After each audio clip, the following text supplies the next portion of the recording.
Place maintenant à notre chronique bimensuelle réalisée en collaboration avec nos confrères du magazine Jeune Afrique afin de décrypter l'économie du continent, ses grandes tendances, ses enjeux de fond. Pour en parler, nous sommes avec Thibaut Wadjou. Bonsoir Thibaut. Vous allez donc nous parler ce soir du secteur des distributeurs de carburant. La recomposition serait en cours avec notamment le retrait progressif de Total Energy du continent africain. Oui, bonsoir. Oui, on a voulu vous parler de ce secteur des distributeurs de carburant. D'abord parce qu'évidemment, il y a l'actualité du détroit d'Ormuz qui provoque de graves problèmes d'approvisionnement pour les nombreux pays africains. Et puis, c'est aussi un problème, une épreuve pour les distributeurs de carburant. Une épreuve de plus parce qu'ils sont quand même dans un métier, dans un secteur qui est quand même assez compliqué. Et ce, depuis de nombreuses années. Et ça a provoqué une recomposition du secteur.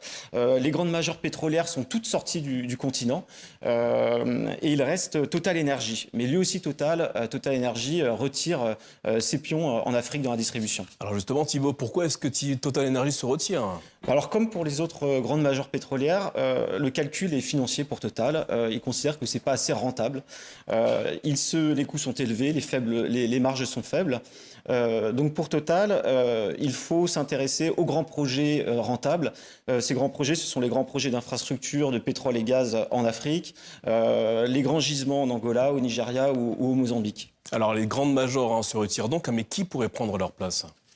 Il y a des prétendants, mais c'est pas encore la fin de Total Energy en Afrique dans la distribution, puisqu'ils conservent quand même le plus grand réseau de stations-service, avec une présence dans 30 pays. Mais il faut se rendre compte qu'ils sont partis de 16 pays en 20 ans. Alors, qui prend sa place aujourd'hui ? Son grand rival, c'est Vivo Energy. Et Vivo Energy, il est devenu le numéro 1 en 2025 en termes de volume vendu. Alors vous nous parlez donc de cette reconfiguration, mais est-ce qu'il n'y a pas des acteurs locaux qui pourraient profiter de cette reconfiguration ?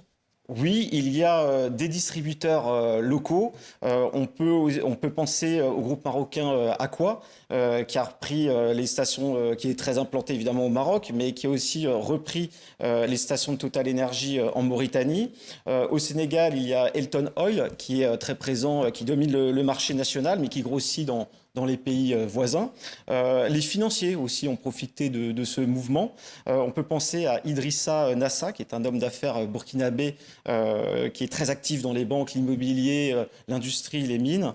Et il a fait une entrée remarquée en 2025 sur le carburant, en reprenant justement le réseau de Total Energy au Burkina Faso. Et donc, est-ce que ces acteurs peuvent mieux s'en sortir que Total Energy ?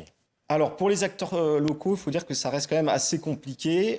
Ils consolident leur position de façon régionale, mais il faut bien se rendre compte que tout ceci est une question de capacité financière. Ils n'ont peut-être pas encore les moyens. Le métier demande beaucoup de capitaux, une logistique compliquée. Et face à eux, ils ont Vivo Energy. Ces grandes sociétés sont soutenues par des sociétés de négoce, de produits pétroliers. Il y a Trafigura, il y a Vivo Energy. Et ces grandes sociétés, elles ont les moyens. Donc, elles financent les acquisitions en Afrique. Et puis, en plus, elles ont l'avantage, en tant que négociants, de pouvoir approvisionner directement leur réseau de distribution. Donc finalement, ce sont ces grands négociants en pétrole qui sont en train de prendre la place des majors en Afrique. Une affaire à suivre. Donc Thibaut Wadjou, merci pour cet éclairage au sujet de cette réorganisation du secteur des grandes majors pétrolières sur le continent africain. Merci à vous.